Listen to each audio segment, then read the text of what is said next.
UP में जिस दामाद और सास की लव स्टोरी चर्चाओं का विषय बनी थी, आखिरकार उसका द एंड हो गया।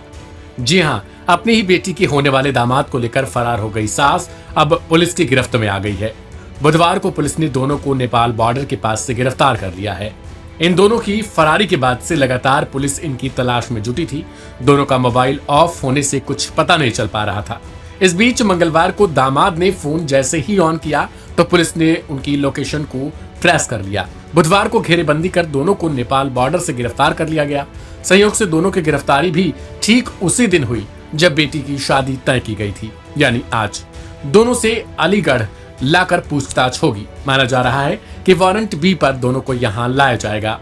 अलीगढ़ के मड्राक की रहने वाली युवती की शादी दादों के एक युवक से तय हुई थी। शादी के लिए 16 अप्रैल की तारीख मुकर्रर की गई। इसी बीच 20 साल के दामाद को 38 साल की सास अपना दिल दे बैठी। दोनों लगातार घंटों मोबाइलों पर बातचीत करने लगे। जहां बेटी की शादी होने वाली थी, वहीं बेटी की मां ही अपने दामाद को लेकर फरार हो गई। बेटी की शादी की तारीख नजदीक आई तो 10 दिन पहले 6 अप्रैल को घर से जेवर और नकदी लेकर सास अपने दामाद संग भाग गई। परिजनों ने दोनों की खोजबीन के लिए पुलिस से गुहार लगाई। अपने ही दामाद को लेकर सास के फरार होने की जानकारी मिलने पर हर कोई हैरान रह गया। अपने होने वाले पति के साथ मां के फरार होने से बेटी की भी हालत बिगड़ गई। उसे जल्दबाजी में अस्पताल में दाखिल कराना पड़ा। मामला लगातार सुर्खियों में बना रहा तो पुलिस पर भी दोनों को खोजने का दबाव बढ़ता गया। हालांकि दोनों का मोबाइल फोन स्विच ऑफ होने से पुलिस को लोकेशन ट्रेस करने में दिक्कतों का सामना करना पड़ा। कुछ सीसीटीवी फुटेज में दोनों जरूर दिखाई दिए, लेकिन कहां गए यह पता नहीं चल पाया। इस बीच मंगलवार को दामाद ने किसी वजह से अपना मोबाइल फोन जैसे ही ऑन किया तो पुलिस को इसकी सूचना मिल गई। तत्काल लोकेशन ट्रेस कर पुलिस की टीम पहुंच गई। सटीक जानकारी मिलते ही दोनों को नेपाल बॉर्डर के पास से गिरफ्तार किया गया। पुलिस इन्हें लेकर दादों थाने पहुंची है। दोनों को मड्राक थाने लाकर पूछताछ होगी।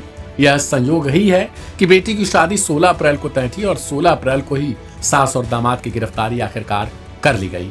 अब इससे आने वाले समय में यह देखना दिलचस्प होगा कि आखिरकार इस मामले में कोई खुलासा होता है या फिर नहीं। आपको बता दें कि दामाद संग अपनी बीवी के भाग जाने पर ससुर ने साफ तौर पर इस बात से इनकार कर दिया कि भविष्य में वो अपनी पत्नी को अब अपनाएगा। ससुर ने कहा कि अब भविष्य में वो अपनी पत्नी को अपना नहीं सकता क्योंकि उसने ऐसा काम किया है जिसके कारण उसकी इज्जत मान मर्यादा पर ठेस पहुंचा है। बता दें कि सास दामाद के भागने वाली ये कहानी सोशल मीडिया पर खूब चर्चा का विषय बनी थी।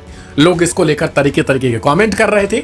वहीं दूसरी तरफ बेटी अपने इलाज में ही रह गई क्योंकि वो ये सदमा बर्दाश्त नहीं कर पाई थी। अब देखना ये दिलचस्प हो जाएगा कि अब ये दोनों मिलकर आखिरकार क्या कुछ खुलासा करते हैं। क्या जो जेवरात और पैसे लेकर ये लोग फुर्र हुए थे वो अब मिल भी पाता है या फिर नहीं। इस रिपोर्ट पर आपकी क्या प्रतिक्रिया है उसे कमेंट बॉक्स में लिखें। वीडियो को शेयर और लाइक करें।